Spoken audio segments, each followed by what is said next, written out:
Realm presents Remade, Season 1, Episode 3.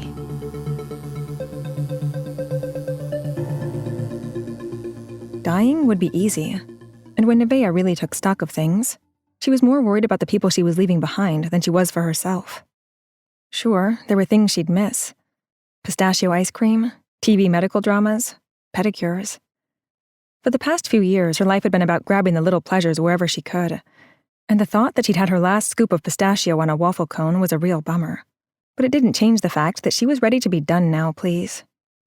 Ready to be done with the pain and the struggle, and the need to constantly keep a brave face, to be a trooper, to endure. Not much longer now, and she'd be able to rest. She was ready. She had only one complaint, and that was a pretty good tally, all things considered. The door to her hospital room opened, and her father entered. He was the kind of man who made other people nervous. Big, black, burly. His clenched fist was almost as large as her entire head, and he lumbered instead of walking.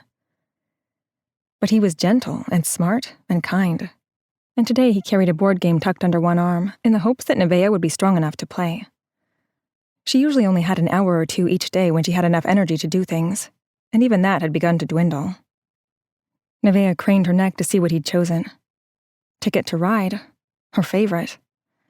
Another thing to add to the list of stuff she'd miss, but still not enough to make her want to stay. "How are you, Angel?" he asked. She could see him trying so hard to keep the pain off his face as he looked at her, but he couldn't hide his true feelings. It wasn't like he was sparing her anything she didn't know. She was emaciated, her skin like ash, flaking off and blowing away, and pretty soon there wouldn't be anything left of her. She'd blow away too, like dandelion seeds on the wind. Anyone with eyes to see could take one look and know the end was near. But she kept up the fiction too, not for her own sake, but for his. There would be enough blame and guilt and pain after.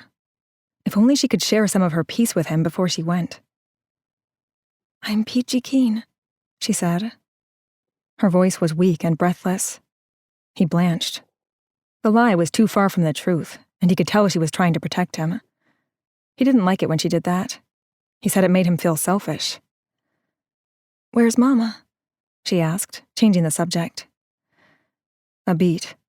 Then he rolled his eyes. "I'll give you 3 guesses, and the first 2 don't count." Arguing with the doctors again. Poor things. They exchanged a glance of complete understanding. Mama was convinced the doctors were trying to kill Nevaeh. When the first round of chemo hadn't put her Hodgkin's lymphoma into remission, and gone with alternative therapies. Most of her information was gleaned from the internet, a lot of it complete hooey if you asked Nevaeh. But she'd gone along with it for Mama's sake, chanted the chants and breathed the essential oils, and sat for hours on end with crystals stuck in her belly button, which, by the way, felt as ridiculous as it sounded. Maybe it had helped, but not enough. Here she was back at the hospital, the end of all things looming over her, and no crystal-bedecked belly button was going to save her. It sounded much more dramatic than it felt. "You're killing my baby!" Out in the hallway, yelling, a familiar voice. "You filthy murderers! You should all be jailed! You're killing her!" Mama had been fighting with the doctors more often as Nevaeh's health worsened, and over the past week, the screaming matches had become the kind of daily happening you could set your clock by. It was embarrassing, though Nevaeh felt guilty for looking at it that way. Mama was just dealing with her grief by getting angry. The social workers had talked to Nevaeh about that at agonizing length. But understanding it wasn't the same as liking it, and she had to make a concerted effort to hide her feelings. This one sounded like it was going to be an epic fight. Usually, they started out tame and escalated from there, but this one began loud. It would only get bigger. "Mrs. Kraft, please calm down." But the calming voice of Carol, Nevaeh's favorite nurse, did nothing to soothe Mama. "I should sue you all for poisoning my daughter," she yelled. "It'll be your fault when my baby dies." Daddy dropped the board game on the floor with a clatter and hurried to shut the door, to shelter Nevaeh from things she already knew. Things she'd known long before anyone else. She'd felt it in her bones, her death, long before the doctors gave up. But you couldn't tell people that without sounding like a flake, so she didn't. Plus, she couldn't bear to take the hope from Mama and Daddy, or from her brother and sister, even though they were so much older that the three siblings had never been particularly close. Still, blood was blood, and she did what she could to protect them, just like Daddy was trying to do for her now. "I'm sorry," he said, his face sagging in sorrow and defeat. "She doesn't mean it. She's upset." "It's okay. I know I'm dying." He blinked, the matter-of-fact tone taking him completely by surprise. After a moment, he perched gingerly on the side of the bed, looking down at her. "Aren't you mad or scared?" he asked. "I'm frightened near out of my wits." Her hand crept forward with painstaking effort, and she put it over his. Their skin used to be the same color, but not anymore. He was glossy ebony. She was ash. "Not really," she said, her voice barely above a whisper. "Honest, I only have one complaint besides leaving you and Mama. I don't want you to be sad." "I'll try if it'll help you, but I'll probably fail." He let out a wet chuckle, sniffled once, rubbed impatiently at his eyes with the back of his hand, although no tears had fallen. "What's your one regret? If I can fix it, I will." "It's dumb." It felt worse than dumb the more she thought about it. Daddy was thinking about losing her, and his honest grief made her petty annoyance seem all the more irrelevant. She didn't want his last memories of her to be disappointing. He would need something to hold on to, and she had to be brave. Then again, maybe she could make him laugh if she told it right. "Come on, Nev, spill it," he persisted. "Well..." She craned her neck to look at the forest of medical equipment around her. The machines beeped and flashed, and probably kept her alive, and secretly, they annoyed the crap out of her.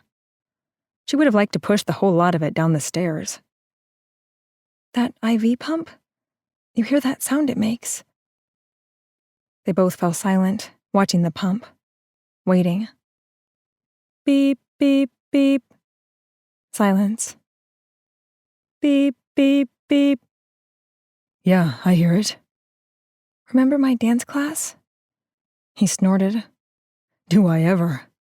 You all danced to We Will Rock You. Every day for 2 weeks straight, I sat in the waiting room listening to that stupid song. I heard it in my sleep for months. What about it?"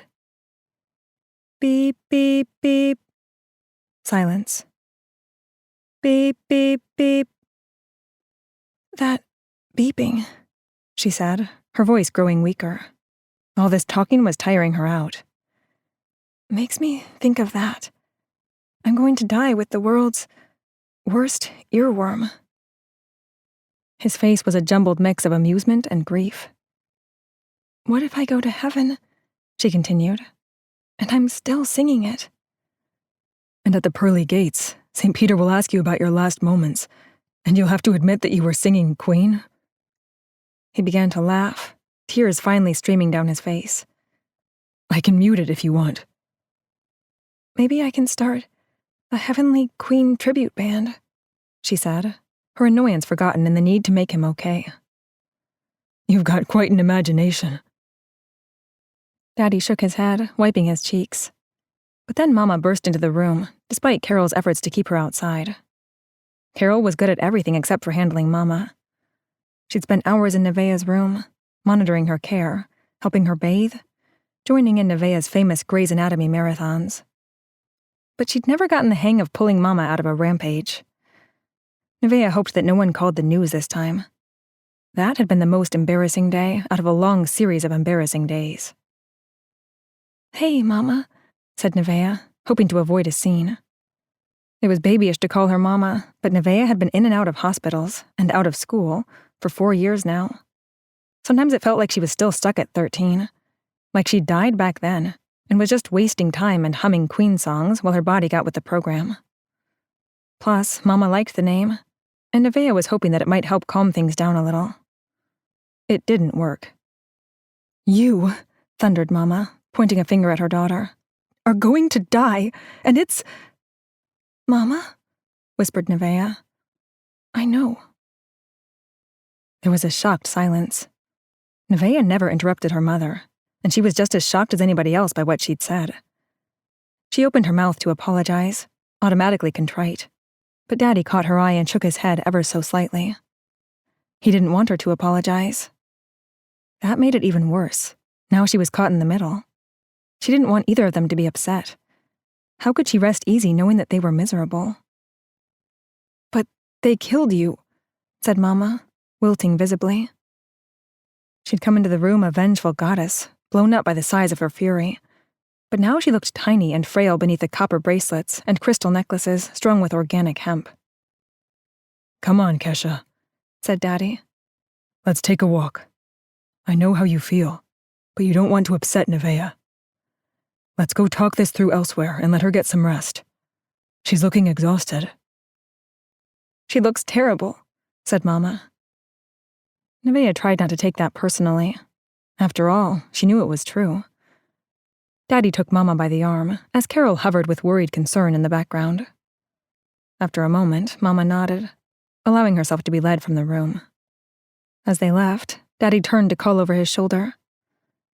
"We'll be back in a bit, Angel," he said.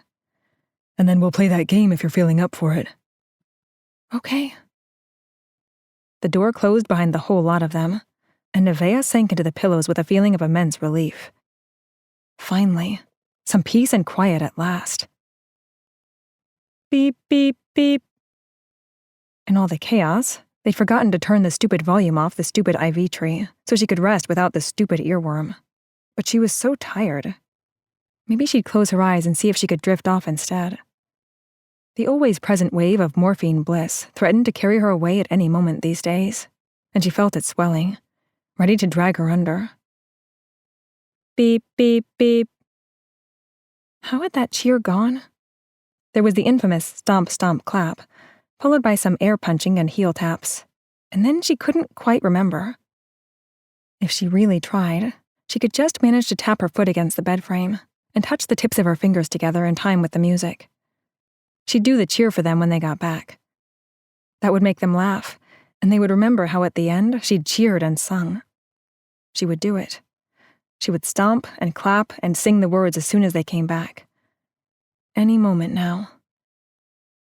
White nothingness swallowed her whole before the IV tree beeped again. Nevaeh stretched luxuriously as she watched the rising sun. She'd been up with the sunrise for the past 7 days. Every single one since she'd stepped off the space station elevator with Cole and a few of the tweens. She was too excited for sleep. How could she lie around when she was miraculously alive and well? She couldn't remember ever feeling so good, and she wasn't going to miss a single moment of it. It was like she was a different person. Not the girl who lay around and tried to cheer everyone else up, because it was literally the only thing she had the strength to do, but a new Nevaeh. Someone capable and energetic and alive. Honestly, the situation might be confusing and everyone else was freaked out, but it was the best thing that had ever happened to her. It would be nice to have actual houses and beds and things, but she still slept better here than she ever had in the hospital. There was no beeping at all. Just a deep, dark, and silent night, although that damned earworm still bounced around in her head from time to time. She murmured it to herself now, trying not to wake anyone else up. We will rock you," she sang quietly. Cole returned to the camp at that exact moment, shaking his wet, shaggy hair. Every morning he stuck his head in the stream, despite Hiram's constant warnings about waterborne germs. He was the other early riser of the group, and this morning he'd even beaten her out of the surprisingly comfortable woven hammocks that Jingwei had shown them how to make on day 3, after 2 nights of uncomfortable non-rest. The maker girl was handy. She taught them to make baskets too, using the same techniques. Everyone else still hung suspended a few feet above the ground, hammocks shifting in their sleep. Wesley was snoring again, loudly, but Cole still heard her singing and gave her an arched brow look, as if to say, "Really?" She shrugged sheepishly and smiled at him, but he just stared at her with his sad eyes. No one else seemed to share her excitement over their situation, but Cole worried her in particular.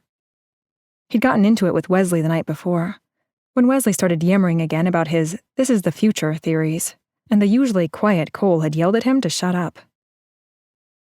The incident had dissolved into yet another fight about where they were and what was happening, and Nevaeh wanted to avoid another one for as long as possible. An hour would even be nice. Nevaeh didn't really care how they'd gotten here. She knew in her bones that she'd died, and now she had a second chance. That made her happy, but she was probably the only one that felt that way. Wesley seemed confident about his future theories, but it was the kind of confidence that rubbed even Nevaeh the wrong way, although she'd never let it show on her face. She had a lot of experience hiding her true feelings. But even if she couldn't make herself like Wesley, with his eager tactlessness and know-it-all excitement, that didn't make him wrong.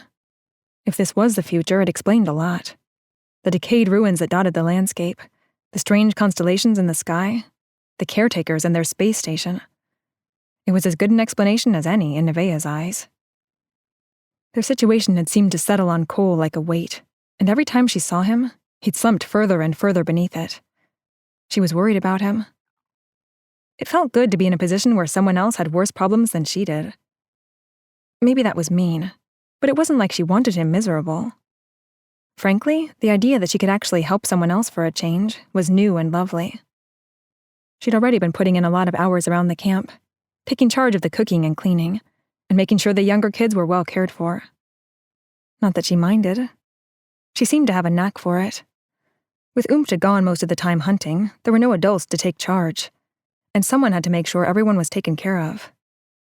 Now if she could only figure out what was wrong with Cole. He'd walked right up to her while she mused. "I'm going to gather wood for the fire," he said in a voice just above a breath, jerking his thumb toward a brushy area where they'd found plenty of dry bracken. She nodded, and Whisper responded, "I'll help." They moved as one toward the stand of trees. Cole darted from tree to tree like a ghost, without a single sound to mark his passing. Funny, she probably weighed half of what he did, but she made 3 times as much noise. He didn't comment on it, though. Frankly, he didn't even seem to notice that she was there at all. Didn't even glance at her. "What do you think about all this?" she asked, once they were far enough from the camp to talk without disturbing the others. "What we should do next, I mean." He sighed. "I don't want to fight, Nevaeh." "Oh, neither do I." She caught his skeptical look and smiled. "Honest, I'm less interested in choosing sides and more interested in being prepared." "Well," Cole hesitated. "I think Gabe and May are right. Rushing pell-mell into the forest isn't going to help anything. We should wait things out for another week or so. Look at the options. Come up with a plan." She nodded. If she had to pick a side, that's probably where she would go, though she was determined to be the Switzerland in this situation. Those who wanted to stay hoped that someone, some adult, would come to find out what had happened to the stalk and the space station it had anchored. Those who wanted to go hoped to find civilization, also full of adults who would help. No one else seemed to realize that they were perfectly capable of doing things on their own. Well, almost no one. "I can see why you'd say that," she said. "I just want to be sure that we've got enough to eat and we're safe, you know?" Someone behind her snorted derisively. "Safe. Right." Cole took a deep breath and let it out with deliberate calmness. "Hello, Loki." Nevaeh didn't know how he'd identified the other boy without even turning around, but he was right. The stocky boy stood only a few feet behind them. "Got to take a piss," he said. "What did you mean?" asked Nevaeh. "You don't think we're safe?" "I think we're cattle," said Loki, shouldering his way past her. "Just waiting to be slaughtered. How exactly do some hammocks make us safe? You just want the illusion of safety, like most people. Morons." "Hey," rumbled Cole. "That's not how you talk to a lady." "I don't mind," said Nevaeh, but the argument was already making her shrink. But Loki laughed. Mirthless, but still laughter. "Sorry, m'lady, but it doesn't make me wrong. If we move, no one will be able to find us when they come looking for the station. You'll see," said Cole with dogged determination. "Will they be wearing capes? have big red S's on their chests. Because last time I checked, Superman was a fake, replied Loki. They kept going, each arguing his side with dogged determination. If it went on much longer, they were going to wake everybody up. Nevaeh had to do something. "Don't you need to pee?" she said, interrupting Loki right in the middle of a tirade. He blinked. What? "Don't you need to go right now? Isn't your bladder about to explode?" Well, yeah. He gave Cole another glare then, and it might have started all over again, but she put a hand on his shoulder before he could work himself up. "You should go then. I feel bad that we've kept you this long. It was inconsiderate." Yeah, fine. He nodded once, shortly, and went off into the bushes to take care of business. Only when he was out of sight could she relax. I'm sorry, said Cole, running a hand over his hair. I don't know what came over me. I don't even believe half the things I said. He might even have a point, darn it. It's just stress, she said soothingly, patting his arm. It was as good an explanation as any. Totally normal. Yeah, he said, but it was clear that he'd tuned her out. His attention was somewhere else, somewhere far away. What are you thinking about? She asked. There's something on your mind. He looked at her then, surprised either at her words or at finding her there at all. Caught off guard as he was, he responded without considering his answer. I was thinking about my son, he said. Wondering what he's doing right now. Oh, she said, holding a hand to her mouth. I didn't know. He hitched a shoulder in a half-hearted shrug. How could you? Then he set about picking up some mid-sized sticks, tucking them under his arm.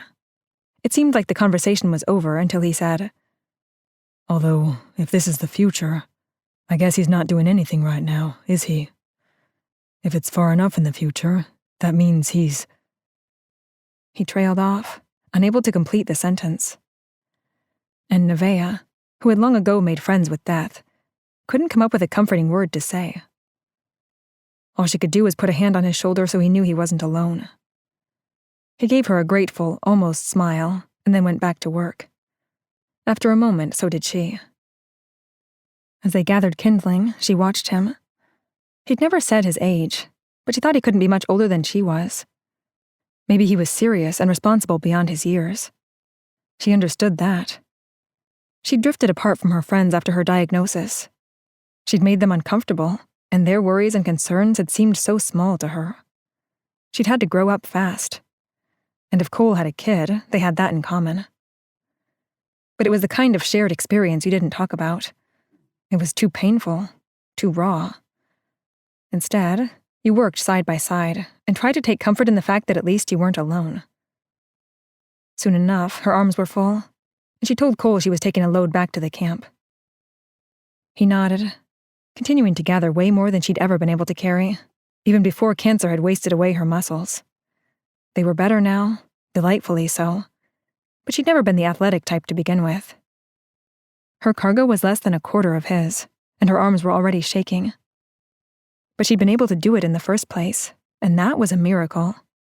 She had time, imagine. And now she had the strength to help Cole. All the rest of them, too. She banished the bad thoughts, locking them away with the other things she didn't like to think about. Why dwell on those things while the sun was shining? It was a beautiful day. She dumped the wood in the pile by the fire ring Hiram had carefully constructed out of river rock and stretched again. We will rock you, she sang with increasing volume, getting carried away in a Queen meets Disney princess moment. If you don't shut up, I will throw something at you, said a grumpy voice from one of the hammocks. It took her a moment to place it. Alex. She'd only heard the guy say maybe 3 words the whole time they'd been there. He was either shy or grumpy. She wasn't sure which, and it really didn't matter. Sorry, she said, and then she crept away to get another load of wood. The day was busy but productive. The hammocks needed more work, but there were plenty of those unidentifiable fibrous plants to harvest for that purpose. Nevaeh had already gone out to gather them twice by the time the last person toppled out of their hammock. Sebastian again. He rarely woke before lunch. He fed the fire late at night, though, saving the rest of them the trouble. Somewhere around mid-morning, it was hard to tell without a watch, which seemed to drive May absolutely bonkers. Nevaeh stopped weaving for a water break, palming sweat from her forehead, and looked around the camp. Nothing out of the ordinary. The usual small group was at work. Loki and Jingwei rummaged through the pile of scavenged junk from the nearby ruins, working on some new contraption or another. They'd been collecting interesting odds and ends for days now. Cole was out scavenging for materials to add to the pile. Hiram and Wesley tended the fire. A bunch of the tweens huddled in small groups, talking idly, but you couldn't expect them to work. They were still kids, practically, and someone needed to take care of them. Nevaeh took them some water. She'd make sure they were okay, encourage them to work together rather than letting the stress tear them apart. Nevaeh knew a lot about that. As if on cue, Saya said, "Yeah, well, hanging around this place would be a great idea if the caretakers weren't going to kill us. They know where we are." Her loud voice carried across the camp, drawing attention to where she, Holden, and May were sitting in the dirt, glaring at each other. All work ceased as the entire group stopped to listen, as if they were going to say anything that hadn't already been said 20 times before. "That doesn't make logical sense," said May. "If the caretakers are psychotic killer robots, then why didn't they attack anyone else? You must be mistaken about what happened. Maybe that other kid fell and hurt himself, and the caretaker picked him up to help him." "We know what we saw," said Holden stubbornly. "We're not liars," added Saya. "We ran from them with Umta. Ask her next time she comes back from one of her hunting expeditions. Why haven't you asked her before, since you're so curious?" "I was asleep the last time she came back. What exactly are you insinuating?" May demanded. As she listened to them fight, Nevaeh's heart beat at a rabbit's pace, fast and frantic and frightened. The thought of marching into the middle of all that anger made her feel queasy inside. But if she didn't, everyone would start screaming at each other. She knew that from experience. Before she could move, she noticed Gabe marching toward them, his strong jaw set in determination. He caught her agonized glance and gave her a reassuring nod. His deep bass voice cut through the argument, and things quieted, at least for now. Well, good. That set her free to worry about other things, like lunch. The meal bars they'd brought from the space station had run out days ago. The stand of bananas they discovered was bare as of yesterday. They were on their own now. Well, on their own except for the food Umta brought. Loki had looked at some of the smaller animals she'd brought in and said their necks were broken neatly. How did she do it without any tools? Catch them with her bare hands? As strange as they were, Nevaeh was grateful for the constant food deliveries. Umta had brought in some new kills the night before last, and Loki and Hiram had set up snares and bagged a few enormous rabbits yesterday. The animals had the standard floppy rabbit ears and the hind legs built for jumping, but they were about as big as a medium-sized dog. Sharp incisors suggested that they weren't harmless little things like rabbits back home. Someone had nicknamed them killer bunnies, and the name had stuck. For the first time since they'd set up camp, they'd had more food than they could eat. Hiram had shown Nevaeh how to skin and gut them, and she'd assisted like the nurse she would have been if she'd lived back home. But that was a trail of thought she didn't want to pursue. As happy as she was to be here, she still missed some things. Pistachio ice cream, ticket to ride, Daddy. Nevaeh had cooked the meat on a rock set close to the fire and put the surplus in her pack, the one hanging from the braided rope pulley. Hiram had showed her how to rig it so animals couldn't get at it. She'd done it all herself, climbed the tree and everything. She could serve killer bunny leftovers for lunch, but they couldn't continue on like this, relying on the snares. If one day game was scarce and they had no leftovers to eat, what would they do? The lack of a cushion made her very uncomfortable, but there was no way to store food for more than a couple of days. No salt, no cans, no refrigeration. It was ludicrous to think of starving here of all places, because the woods around them were full of animals and berries and fruits that looked kind of like things you might see in the supermarket back home, only different, like the rabbits had been. May might be annoying, with her constant worry over allergens, but she had a point. It was tough to tell what was safe to eat, considering how much had changed. Nevaeh knew lots of medicinal herbs by sight, and she tended the garden at home after Mama had decided that the pesticides in grocery store food were too dangerous to eat. But what if they picked a poisonous mushroom by accident? Her mother had kept a log of such plants to help with foraging, and Nevaeh remembered a lot of it, but not enough to quell her nervousness. At least lunch was covered.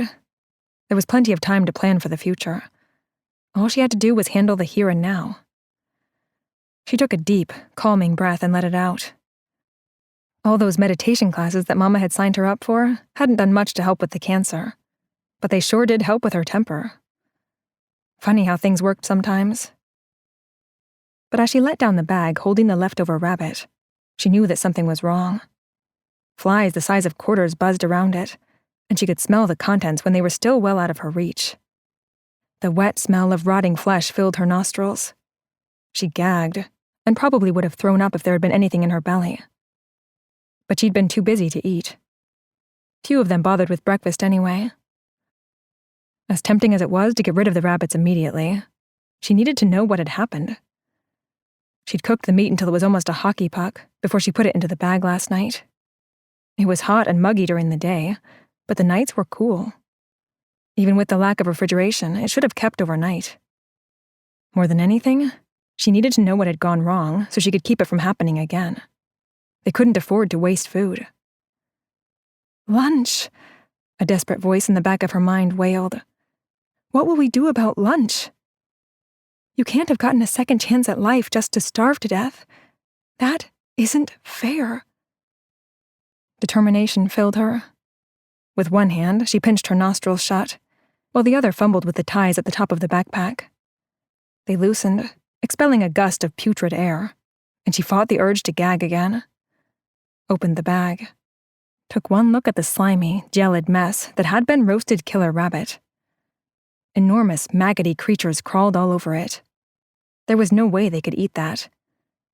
Maybe she hadn't cooked the meat enough. Or maybe the larva had been on the oversized leaves she'd wrapped the meat in, thinking to keep it from getting all lint-covered from the inside of the knapsack. That was probably it. But this made her feel only a little better.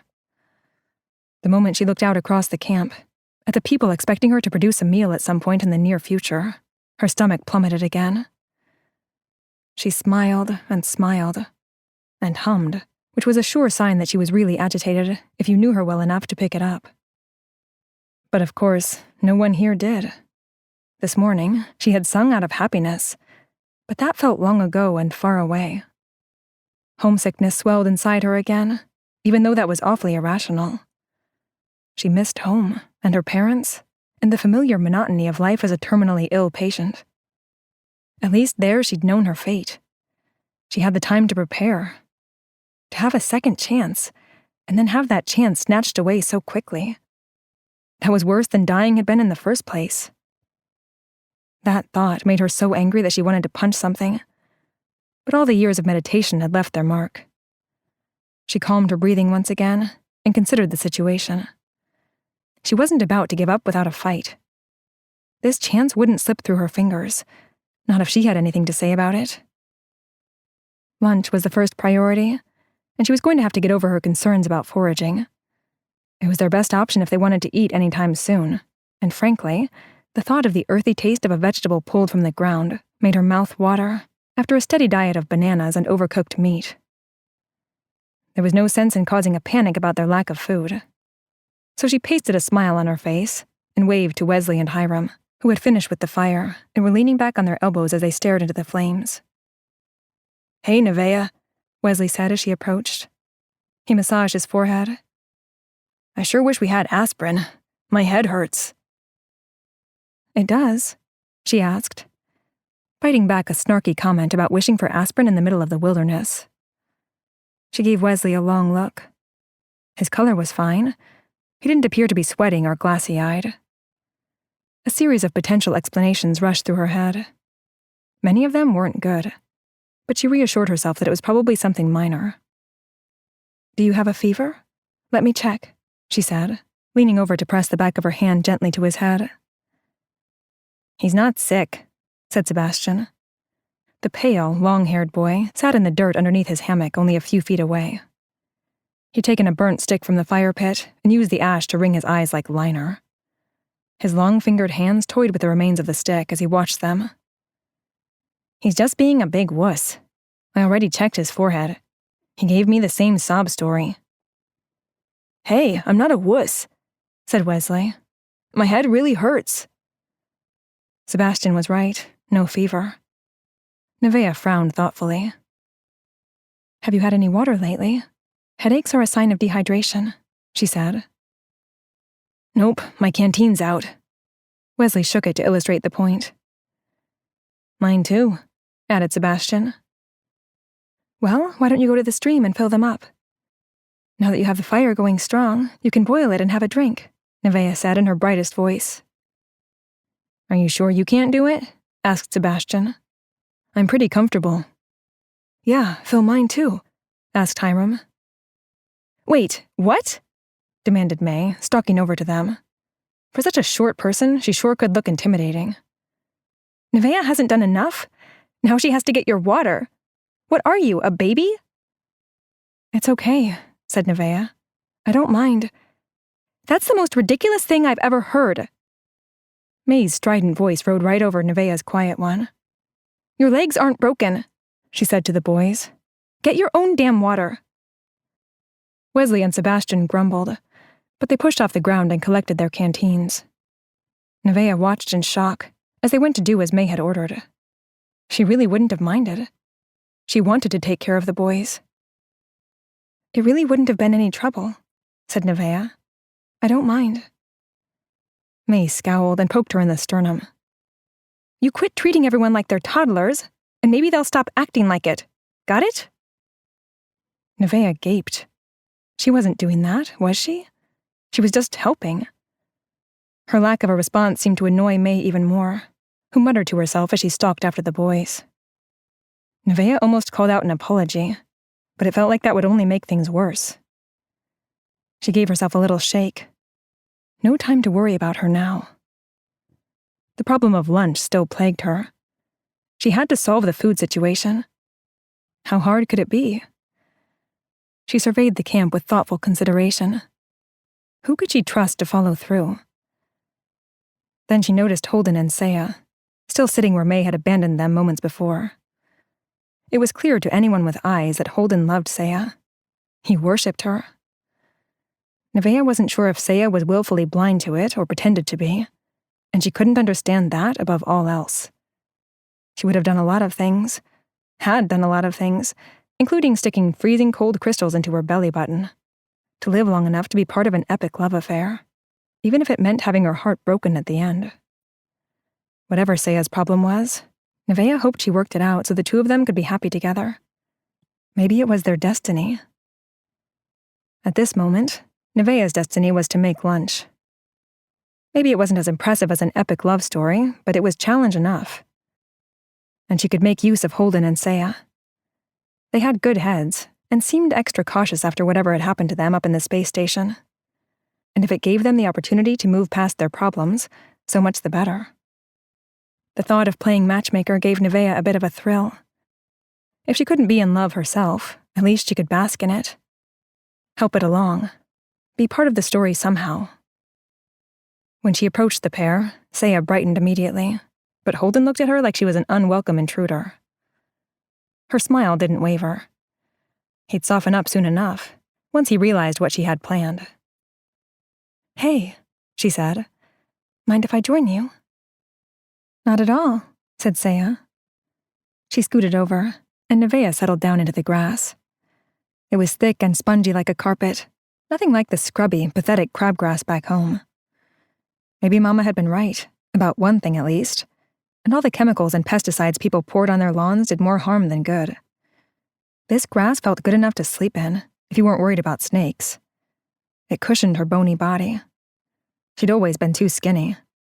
Cancer had made her even more thin and frail, and it was hard to get comfortable without padding. She was always cold. But maybe now she could put on weight, if only they could find enough food. "So what's up?" Saya asked eagerly. Nevaeh offered them both a friendly smile, even though Holden looked like he wished he would go away already. Not that he was rude about it. He just stared at Saya with his heart in his eyes. The poor guy. Nevaeh could almost hear his heart breaking. "I was wondering if you two could help me," she began. "I don't know about you, but I'm so sick of Rabbit that I could just about scream." "No kidding," Saya laughed. "I'd kill for some ice cream right now." Holden perked up a little. "Yeah, me too." Nevaeh's mouth watered at the thought of a scoop of pistachio. But there was nothing to be done about that. "Me three," she said. "I'm afraid I can't manage that, but I was thinking it might be nice to try something different for lunch. If we went foraging, we could have a salad for lunch. It would be a nice change of pace." Holden frowned. "I thought we were worried about poisonous plants and allergens and things. Isn't that what Hiram and May cautioned us against?" Nevaeh nodded. "It is, but I don't think we have any choice. We're running low on food options. Let's think worst-case scenario, and it takes the authorities a while to find us, or for us to find them. They don't have the beanstalk here to guide them now that we sent it floating away, right? We're going to get sick if we're only eating fresh game. And that assumes we can catch something every day. We've had lots of luck so far, but I'd rather be prepared. I'm worried that if we don't at least try to find more plant-based foods, we're setting ourselves up for a problem." She knew she was leaving a few essential bits of information out of her explanation, and she wondered if they'd pick up on it. Saya looked thoughtfully down at her knees in the ugly red jumpsuit. Holden seemed more absorbed in watching her than he was in thinking about the food situation, but then he proved otherwise. "I think you're right," he said. "And we could look for plants that look like animals have been at them, can't we? There must be some herbivores around here." "Or omnivores," agreed Saya. "Look at us, putting our hard-earned biology knowledge to work." "No kidding," Holden chuckled. "Mr. Patel would be shocked. He never thought I was listening in class. You had him too, didn't you?" Instantly, Nevaeh knew it had been the wrong question to ask. Saya went still. Holden's eyes widened. He could tell that he'd upset her, but didn't seem to understand why or what to do about it. To him, the statement was probably a comfort, a connection to the past. But it looked like Saya didn't see it that way at all. Nevaeh stepped into the breach, smoothly changing the subject. "So I was wondering if you two would be willing to do some scouting. My family ate a raw diet for years, so I know a few things about plants. And maybe you could also check in with Cole or Hiram to see if they have any suggestions," she said. "They both seem to have outdoors experience." Holden and Saya exchanged a look, and then they both nodded. "Sure," he said. "We can do that." "That's great." Nevaeh beamed. "First, I'd like you to look for wild carrot. That one should be fairly easy to identify. Let me show you what it looks like." She picked up a stick and began to draw in the dirt. Her stomach rumbled. She could almost taste the carrot already.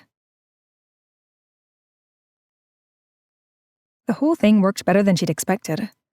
Once word began to spread that they were going to have something other than killer bunny for lunch, people came to ask Nevaeh if they could forage too. Nevaeh wasn't used to having so much help, so obviously they were even sicker of fresh game than she was. Or hungrier than she'd realized, maybe. Cole and Hiram offered up their services, picking out small groups to help identify safe things to eat. After such an unvarying diet, the danger of eating unknown wild things seemed less and less important. It was a hurdle they were going to have to cross if they were to survive, after all. Waiting wasn't going to make it any safer. Even Sebastian and Wesley pitched in. After they filled their own canteens, they brought water for other people too. Although maybe this swell of goodwill had nothing to do with goodwill at all. It might have had something to do with the way May kept snapping orders at them, and Nevaeh saw Gabe ushering people toward her to help too. But they were doing it, and she decided to focus on that. After days of frozen malaise and heated arguments, they were finally working as a team. She was starting to feel like singing again, but she didn't want to subject anyone to that. After the scouting parties left with a few of Jingwei's baskets tucked under their arms, Nevaeh went looking for Loki. It wasn't hard to find him. He was hunkered down next to the growing pile of scavenged material. Bits of metal bent into artistic curlicues, snippets of wire, stones that might or might not have been flint. She found herself reluctant to interrupt him. Not that he was a scary guy. He didn't look out of the ordinary. You could have found his stocky build, blotchy skin, and flyaway curls anywhere. But he just seemed so capable. He could hunt animals and build snares and make plans for buildings. It seemed to Nevaeh that there was nothing he couldn't do. She wished she could be more like that. Plus, she felt like there was an element of danger about Loki. She wasn't afraid he'd hurt any of them, but she could easily see him as a protector if a threat ever came. Although that seemed less and less likely. Despite Holden and Saya's earlier claims that one of the caretakers had gone bonkers. It had probably just been a dream, and Nevaeh thought that had to make the tension between the two of them worse. It had to be hard to be disbelieved by everyone around you. She was happier than ever that she'd sent them off to forage first. When they came back with the first full basket, she would make sure to celebrate accordingly. But first, she needed to talk to Loki. She cleared her throat and waited, not wanting to interfere with his train of thought, or invade his personal space. He swiveled on the balls of his feet, deceptively light for a boy of his size. What? He asked. That was his way. He never said more than he had to. Nevaeh kind of admired it. I was wondering if you'd have the time to go out hunting again today. Before dinner, ideally, she said. He frowned. I thought we had plenty left over last night. She sighed heavily. But of course she'd known that she would have to explain what had happened to their food stores. Although she left out the part where she suspected that the leaves she'd used to wrap the food in might have been to blame for the bug infestation. If he'd asked, she wouldn't have lied, but the thought didn't seem to occur to him. Instead, he considered the explanation, then nodded. I suppose, he said. But I was hoping to finish coming up with a supply list. We'd like to complete our shelters as soon as possible. We don't know when or if the weather will change, or if we're moving on, but it's best to be prepared. Oh, of course, I'm sorry. The words tumbled out in automatic apology. Maybe I can find someone else, or... Don't sweat it. I'll manage. But of course she was sweating it. Loki might not know that this whole problem was her fault, but that didn't make her feel any less guilty. She was relieved when he said, You know, maybe you could help me with a list. A trade of sorts. Of course, she exclaimed, with more excitement than the situation probably warranted. Tell me what you need, and I'll put it all together. I'm good with that kind of thing. Give me the list. Well, I can't give you the list since we don't have paper, but I can relate it to you. He sounded amused, and the corner of his mouth quirked in what might have been a smile. If you forget anything, you can ask me or Jingwei. Okay. Terrific. First, we're going to need some rope.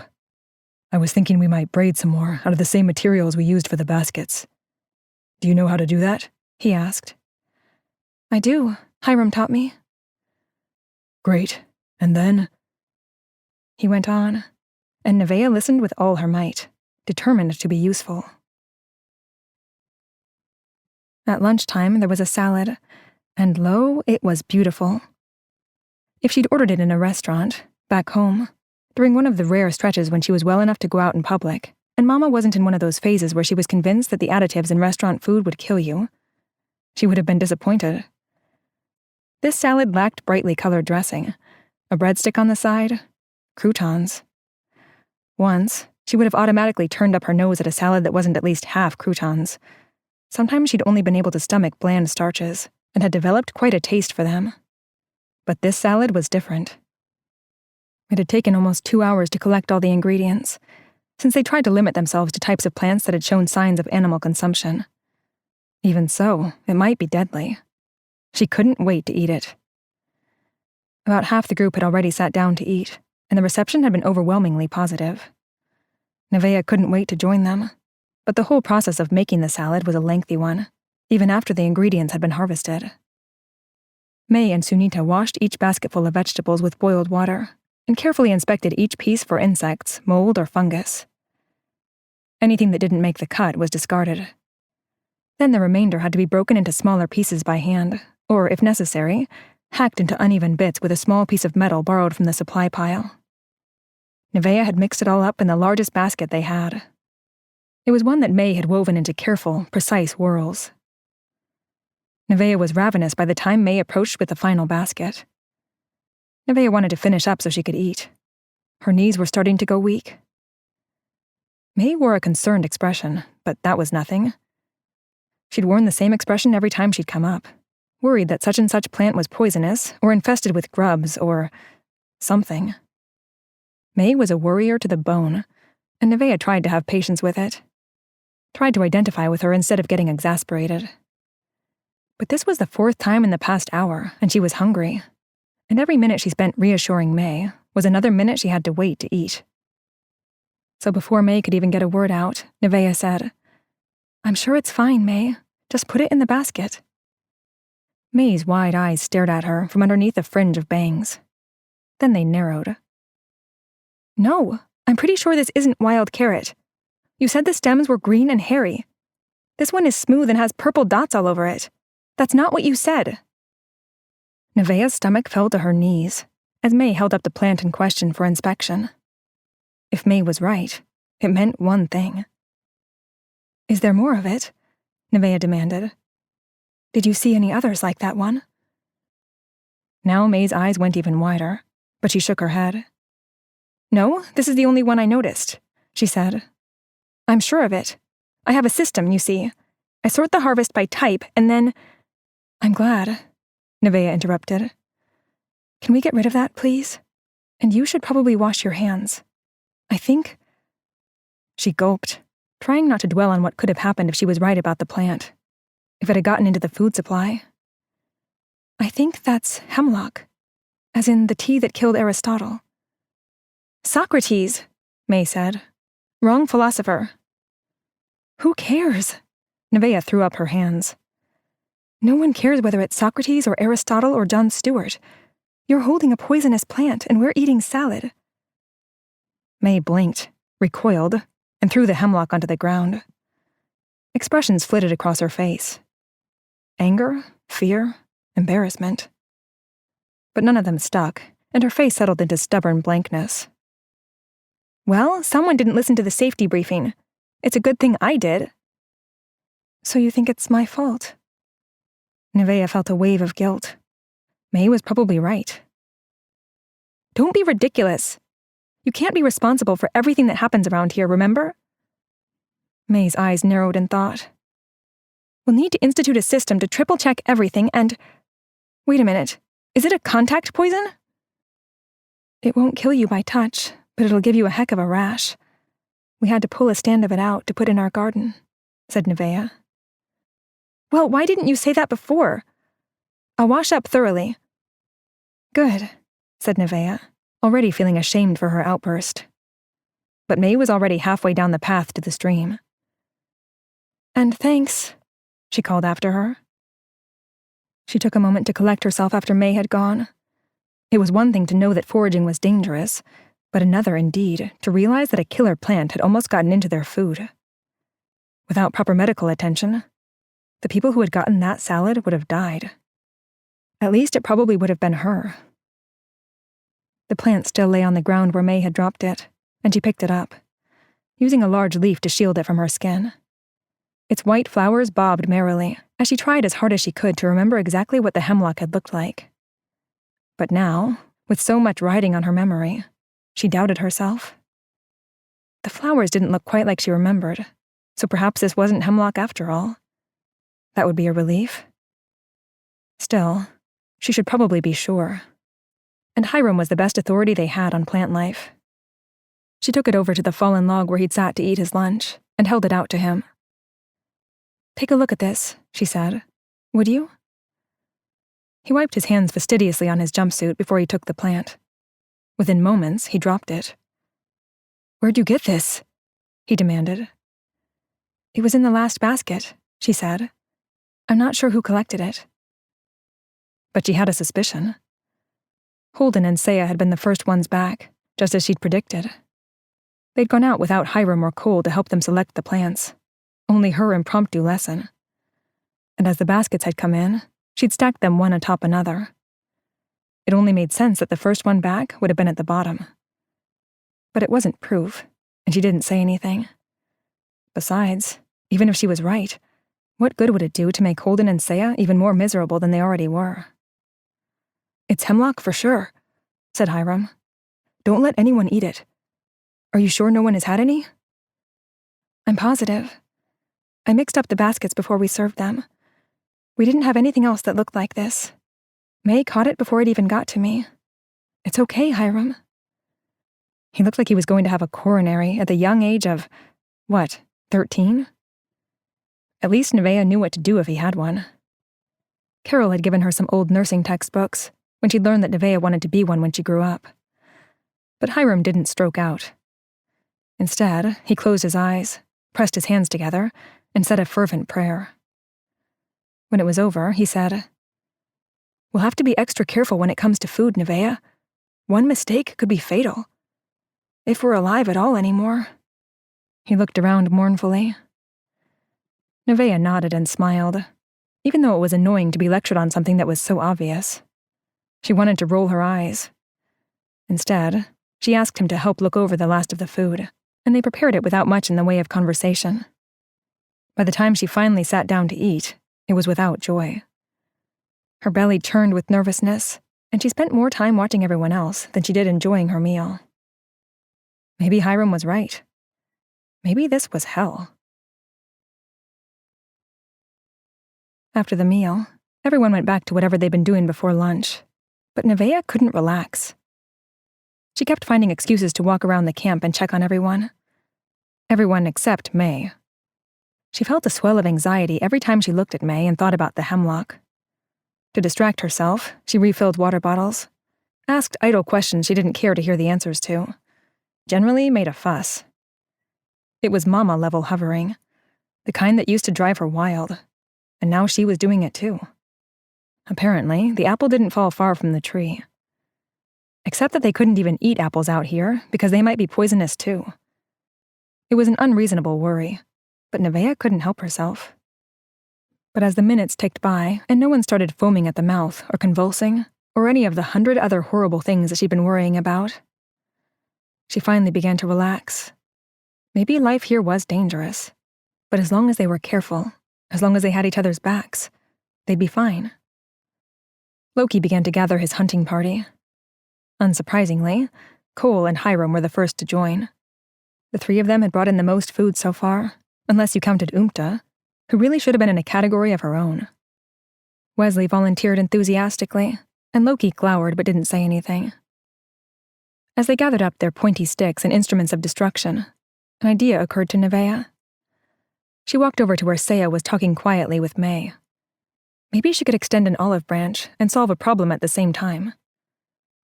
"Hey, are you busy?" she asked. "Not particularly," replied Saya. May just stared at her, wary and tense. "I want to try and find the stand of wild hemlock, the ones with the purple stems. I was thinking we could mark it so no one else tries to pick any of it. Show people some samples of what to look for later on tonight. That kind of thing." May considered. "It's probably fairly widespread. You won't be able to mark it all, you know. We'll still have to examine each harvest multiple times to be sure." "I know, but it's better than nothing." "I don't know," said Saya, frowning.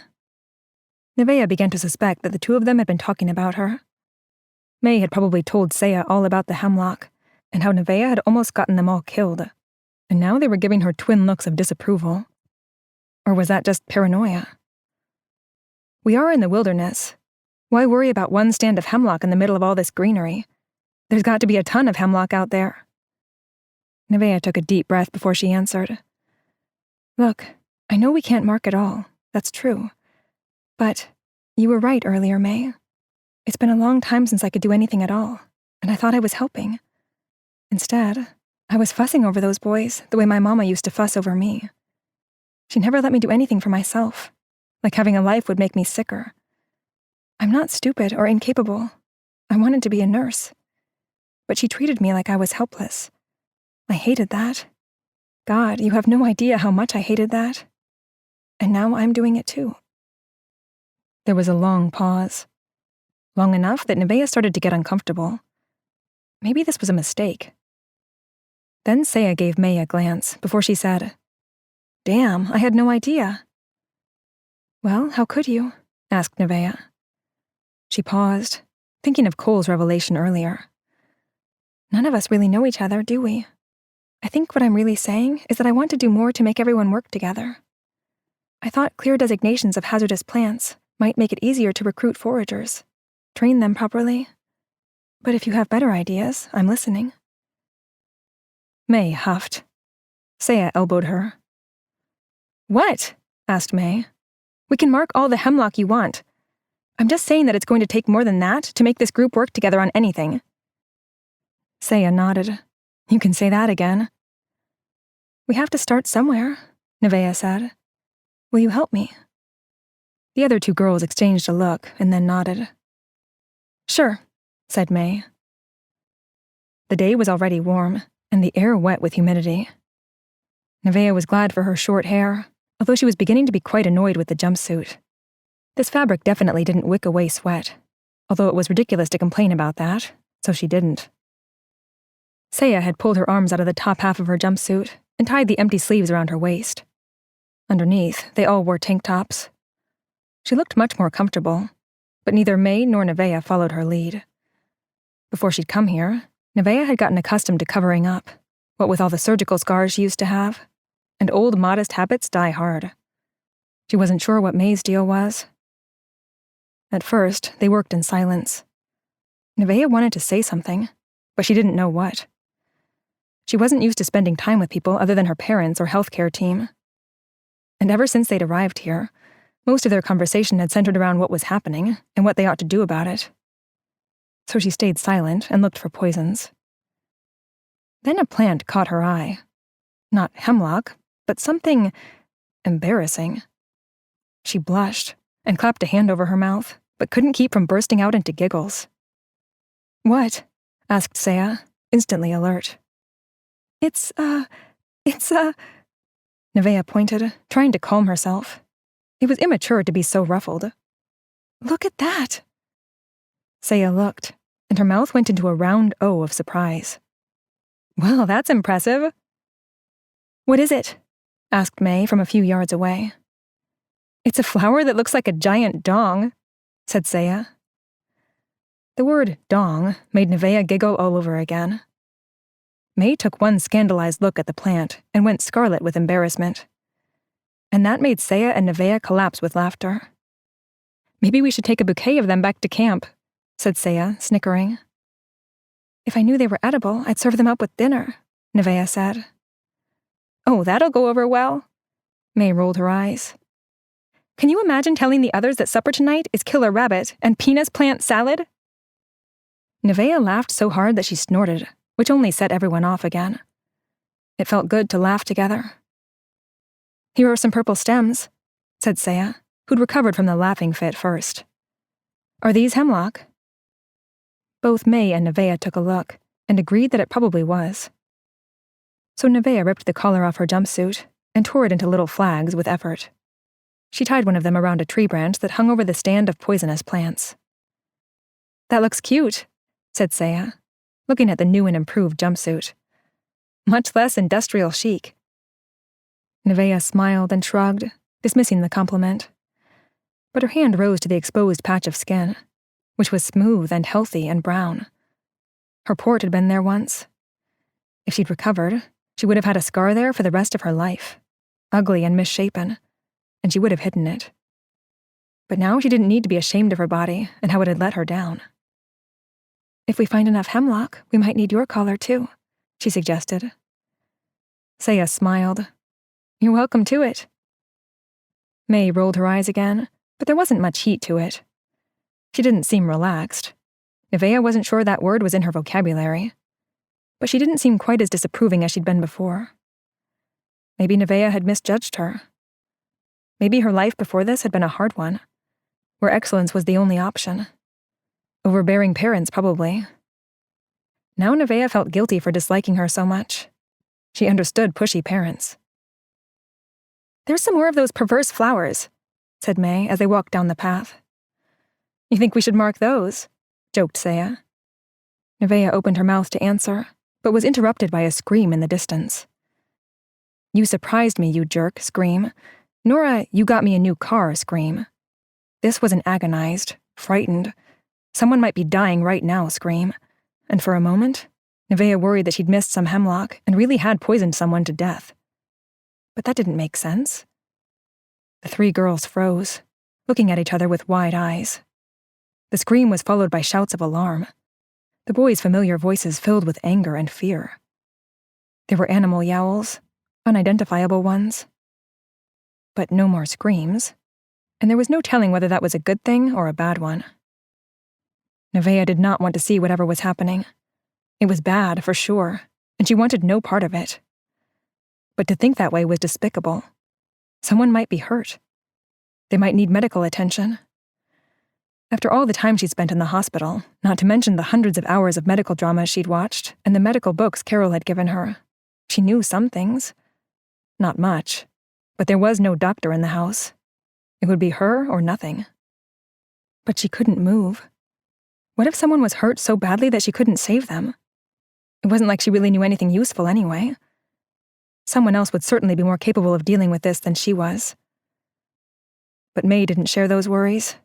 She cast about a quick, calculating glance. Her expression was a study in determination. What a relief. May would take care of this. Come on, May said, gesturing to Saya and Nevaeh. This way. Saya grabbed a loose branch from nearby and nodded, her face pale. I should get back to camp, said Nevaeh, swallowing hard. Boil some water. Get things ready in case whoever it is needs help. No way, said May. Didn't you say that you wanted to be a nurse? This might be your big chance. But... May shook her head impatiently, grabbed Nevaeh by the wrist, and began to drag her through the underbrush. Branches whipped across Nevaeh's face, stinging her skin, but she kept her eyes peeled nonetheless. Something might be out there. Something dangerous. Perhaps Holden and Saya had been right about the caretakers, and the robots had arrived to dismember them all. She risked a glance back at Saya to see that she looked like she was about 2 seconds away from throwing up. The thought had probably occurred to her, too. The commotion continued, so it was easy to find their way. Nevaeh didn't even have to stop running, and she was still working to build up her stamina. The noise was just around the bend. Good, because she was starting to lose her wind. They rounded a thick stand of trees and came face to face with a giant sow, trailed by a line of snorting piglets. The stocky animal's long tusks split the air, and Nevaeh stumbled backwards into a pricker bush, just in time to avoid being gored. The other girls scattered. The sow fled the way they'd come, with her babies in tow. Nevaeh struggled to her feet, thorns dragging red lines across her arms and face, but she paid them no mind. If the sow had attacked someone, they would be in big trouble. May no longer needed to drag her. She staggered down the path on her own, her breath constrained by physical exertion and sheer panic. The shouting ahead had died down now, and she worried about what that might mean. If they were too late. Ahead, the trees thinned out into a clearing, and as the girls grew closer, Nevaeh could see a cluster of boys gathered around something on the ground. She wanted to call out, to see what was wrong, but she couldn't catch her breath. Saya wasn't much better, but May looked ready to run a marathon. She pushed past them with the light and easy lope of a deer. What happened? She asked. She didn't even seem out of breath. Loki turned. His face was pale and drawn with worry. Nevaeh had never seen him flustered before, but now he looked almost ready to cry, and she nearly hugged him before she remembered that Loki wasn't the kind of guy you soothed. It's Cole, he said. He fell. Fell? Asked Nevaeh blankly. His leg is broken, Hiram said, looking up at them. I know I should splint it, but the medical badges were never my strong suit. May grabbed Nevaeh by the hand again. You know what to do, right? Nevaeh trailed off. Suddenly, all the medical books seemed incredibly insufficient. She wanted to volunteer someone else, but there was no one other than Hiram that she could think of. I've read about it. Good, you're elected. But... Nevaeh shook her head. Let her through. May nearly dragged her toward the group, not even listening. She was surprisingly strong for someone so tiny. Get out of the way! The boys parted, except for Hiram, who remained on the ground attending to the prone and crumpled figure. Even though she already knew, she had to ask as she went down on her knees beside him, taking stock of the situation. What happened? She said. We all climbed trees, said Loki, his voice low. One of our snares caught a wild sow, and she was hopping mad. We don't have weapons strong enough to kill a boar, and we couldn't catch the piglets without getting too close to the sow, so we treed ourselves and cut the snare. Figured she'd run away. But then Cole shouted. He was in the tree next to me, and on the branch right beside him I saw this big... bobcat, maybe? It was striped, though, and it had some massive fangs. Like a saber-toothed tiger, Hiram moaned. I want to go home. Wow, said Wesley reverentially. How neat is that? Loki, without even looking, reached over and smacked him on the side of the head. It was a measure of Nevaeh's state of mind that she actually thought Wesley had deserved it. This was not a neat kind of moment. Go on, May said. Get to the injury part. He was already falling by the time I realized what had happened. I think the cat must have snuck up on him. Scratched his back up, too. But he didn't really scream until he hit the ground. I think the cat would have carried him away. But we all started shouting and throwing things at it, and we managed to scare it off. At least temporarily. Hiram looked at Nevaeh. His round face was pale with stress. He's stable, I think, he said. I checked his pulse and breathing, but I don't remember how to splint this. I'm afraid I'll mess it up. She put her hand on his shoulder. His admission of fear made her feel less so. I hope... She swallowed. I think I can help. Maybe. He nodded. I know you can. Just let me know what you need. Then he stood up and turned his back on her. Loki wasn't looking at them either, and for a moment she felt incredibly angry. Then she realized they weren't being callous. They weren't looking out at the trees because they didn't care, or because they couldn't stand to look at the mangled limb. They were on guard, just in case the animal, the one that reminded Hiram of a saber-tooth, returned. Reassured, she turned her attention back to Cole. He was unconscious, which was a small mercy in her opinion. The thigh was twisted at an unnatural angle, but it didn't look like the skin was broken. She'd seen an episode of House on this, and she remembered there had been complications. Well? Asked May, kneeling down next to her. What do we do? I need... But she wasn't sure what she needed. She was afraid to make the wrong choice. There was no way to know how bad the damage was. What she wouldn't give for an X-ray machine. Come on, Nevaeh, said Saya. You got this. Nevaeh swallowed again, but the lump in her throat wouldn't budge. I think I need to build a traction splint, she said. Since I can't see the break, I'm going to assume the worst. Without traction, there could be massive internal bleeding. But I don't know how to make one. In the textbooks, they tell you how it works, but they assume you'll just get one from the hospital. Jingwei, said May. She'll build whatever you need if you can explain it to her. You're the fastest, said Saya, looking at May. Go get her. May nodded once, and took off like the saber-tooth was on her heels and closing fast. What about me? What can I do? Continued Saya. Well, I'm pretty sure Jingwei will need sturdy branches. 2 of them, about the length of your leg and straight, and any kind of vines you can find. She'll probably ask for more, but it would be smart to start foraging now, Nevaeh said. Okay, she said, but she shifted nervously until Hiram offered to go with her. What do you need me to do? Wesley asked, as they began to walk away. Let me take a closer look at the injury first, she said. I need to cut the jumpsuit away. Does anyone have a knife? Loki was at her side in seconds, clutching a thin piece of sharp metal he must have looted from the ruins. Where should I cut? He asked. Show me. She pointed, and with more delicacy than she would have expected from him, he cut the fabric away, Cole's leg was already turning mottled, and his thigh was twisted in a sickening fashion. A sizable lump sat a few inches above the knee, swelling fast as the injury filled with fluid. It was definitely broken, but she could only guess at the additional damage. And she hadn't even seen the scratches on his back yet. Had they ripped through muscles? Damaged internal organs? Somehow, contemplating someone else's death made her angry in a way that thinking about her own never had. And she liked Cole. He was helpful and kind, and who cared if he was a little bit of a loner? The guy was mourning his son. He deserved everything she could manage.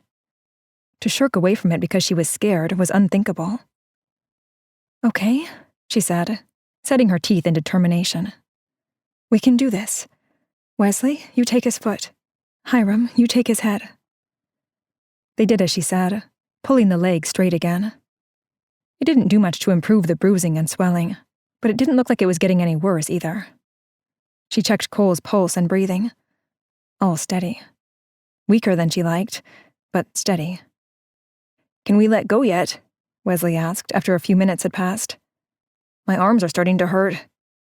"I don't think that's a good idea. The bone could break right through the skin, or maybe sever a femoral artery. You've got to keep the pressure on until Jingwei makes our splint," said Nevaeh. "How do you know all this?" he asked. "It's pretty cool." "I read a lot of medical books while I was in the hospital. You've got to put traction on a broken femur. Otherwise, the leg muscles will pull the pieces together, and your patient can bleed out before you know it. Of course, we can't see the break, but I think we should assume it's a bad one and hope for the best." "Neat," Wesley said again. She frowned at him. Jingwei and Mei showed up shortly after Loki took Wesley's spot, keeping a steady pressure on Cole's leg to keep the bones in place. It took only a moment for Nevaeh to explain to Jingwei what she needed. And of course, the Maker Girl didn't let her down. She took a look at the materials Saya and Hiram had collected, asked for a few other things, and got to work. When she was done, the traction splint was a complicated maze of sturdy branches and loops of thick vines twisted around the hips, around the leg, and looping down over the end of the foot. When Jingwei pulled on the vine running down the inner thigh, the whole thing tightened, keeping pressure off the wound. Nevaeh checked on the break, and everything seemed good for the moment. "That's it," she said, tying the sleeves over the wound to reinforce it as much as possible for transport. "Now we need a litter to carry him back to camp." It didn't take long to make the litter, but it felt like forever. All the while, she worried about blood loss and infection and bone healing. Her paltry medical skills weren't up to that, and she was just so exhausted. Had it been just that morning that she'd awoken singing? She wondered if she'd ever sing again. But of course she would. Cole would get better. He had to. Everything would be fine. And if everything wasn't fine, technically, she'd survive. She knew it. That's what she did.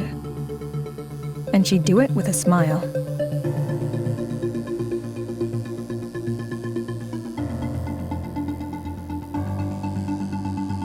Remade is a Realm original production. You're listening to Remade Season 1 by Carrie Harris. Produced by Realm, your portal to another world. Listen away.